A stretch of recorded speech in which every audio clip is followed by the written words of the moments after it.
अरे भाई, बढ़िया सी पानी पूरी तो बना दो। हाँ हाँ, अभी लो। हमारे हाथ की पानी पूरी एक बार खाओगे तो भूल नहीं पाओगे। दुर्गापुरी का चटोरी बाजार खाने पीने के लिए मशहूर था। वहाँ पर कई तरह के खाने का सामान मिलता था। चटोरी बाजार में दूर दूर से लोग खाने का स्वाद चखने के लिए आते थे। उस बाजार में माधव की पानी पूरी की दुकान काफी मशहूर थी। वहाँ पर लोग दूर दूर से पानी पूरी खाने आते थे। माधव के ही बगल में दिनेश की सब्जी की दुकान थी।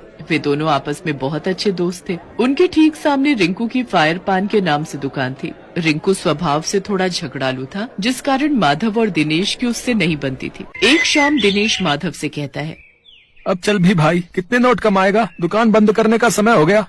हाँ हाँ, बस चल रहा हूँ। थोड़ा सामान रह गया था, उसे ही समेट रहा हूँ। अच्छा, क्या तू जानता है कि ये रिंकू 2 दिन से दुकान क्यों नहीं खोल रहा?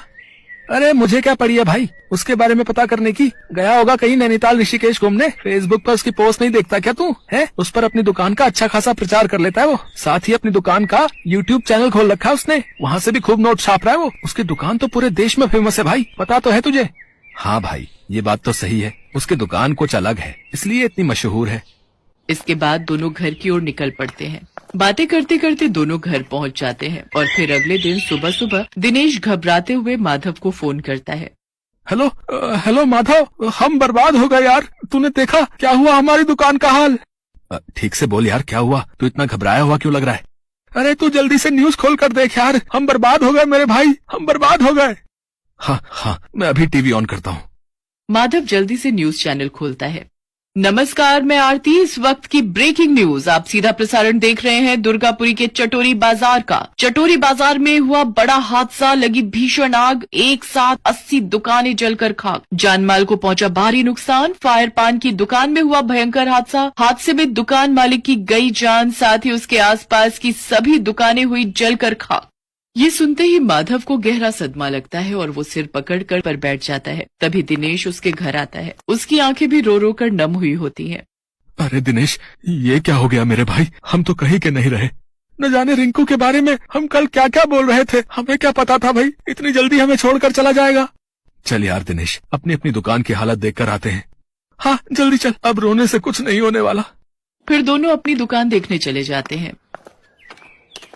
हम लोगों को अब नए सिरे से अपनी जिंदगी शुरू करनी होगी। हम जिस हालत में थे वहाँ तक पहुँचने में तो हमें कई महीने लग जाएंगे। भगवान इस हादसे में जान गंवाने वाले लोगों की आत्मा को शांति दे और उनके परिवार वालों को शक्ति प्रदान करे। माधव और दिनेश अपनी दुकान बनाने में फिर से जुट जाते हैं। उनके सामने ही रिंकू की दुकान खाक हुई पड़ी होती है और उसकी पत्नी और बच्चे वहाँ बैठकर फूट फूट कर रो रहे होते हैं। ये सब देखकर दिनेश और माधव को बहुत बुरा लगता है। भगवान भी कैसे कैसे रंग दिखाता है। कुछ समय पहले ये दुकान कितनी मशहूर थी और आज मिट्टी में मिलकर खाक हो गई है। मैं जब भी रिंकू की दुकान की तरफ देखता हूँ मुझे बार बार उसकी याद आती है। हाँ, वो पहला लड़का था जिसने फायर पान की दुकान शुरू की थी। धीरे धीरे माधव और दिनेश की दुकान पटरी पर आने लगती है। माधव और दिनेश जब भी रिंकू की दुकान की तरफ देखते तो उन्हें बहुत दुख होता। फिर एक दिन माधव दिनेश से कहता है, दिनेश, मुझे लगता है हमें रिंकू के लिए कुछ करना चाहिए। लेकिन हम कर भी क्या सकते हैं भाई? मेरे दिमाग में एक आइडिया है। क्यों ना रिंकू के फायर पान से प्रेरणा लेकर हम फायर पानी पूरी बनाएं, लेकिन इसका क्रेडिट हम रिंकू को ही देंगे। आइडिया तो बहुत अच्छा है भाई। रिंकू के लिए इससे अच्छा ट्रिब्यूट भला और क्या होगा? और क्या पता ये आइडिया हमारे लिए भी काम कर जाए और हम भी फेमस हो जाएं।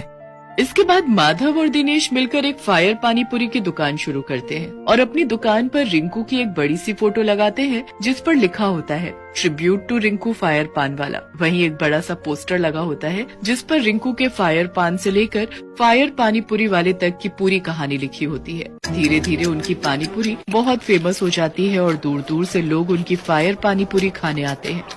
मैंने कहा था ना, तेरा ये आइडिया बहुत काम आएगा। हाँ, और रिंकू की आत्मा को भी ये देखकर कितनी खुशी होती होगी। मुझे लगता है अब समय आ गया है जब हमें भी अपना एक यूट्यूब चैनल खोल लेना चाहिए। भाई वाह, मैं भी यही कहने वाला था। फिर वो दोनों फायर पानीपुरी के नाम से एक यूट्यूब चैनल बनाते हैं और उस पर फायर पानीपुरी को बनाने के और उनको खाने के तरह तरह के तरीके बताते हैं। कुछ ही दिनों में उनका चैनल भी काफी फेमस होने लग जाता है। देखते ही देखते उसके सब्सक्राइबर्स काफी बढ़ जाते हैं और फिर दोनों फेमस